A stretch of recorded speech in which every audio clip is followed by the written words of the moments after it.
فیلمی که 17 میلیون ویو خورد یعنی چی؟ سلام. اسم کوچیکت چیه؟ امین. براو. امین جان چون پسر خیلی خوبی هستی، هر وقت دیدی عیال خسته است گو از حمید خلبان و عزیزم در برج مراقبت.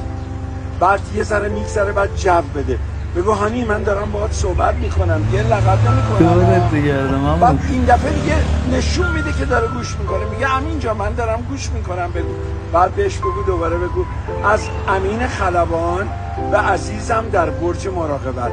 آیا در قلب شما جایی هست من فرود بیام یا باید دور سرت بگردم؟ هر دوتاش قشنگه آره. حالا اگه خواستی شیطنت کنی اون وقت بگو من میدونم اون باندو کی اشغال کرد، کار نداره.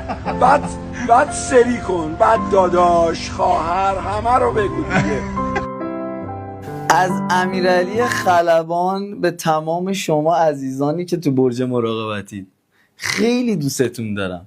فرود بیام یا دورتون بگردم. عاشق همتونم. چقدر قشنگ بود این ویدیو، چقدر حس خوب بود. دورت بگردم من اما که انقدر یعنی درست بزرگ شدی شما، انقدر این ریشا و موهای سفید تو قشنگ داری ابراز میکنی به جوونام. دمت گرم. خیلی قشنگ بود، خیلی قشنگ بود.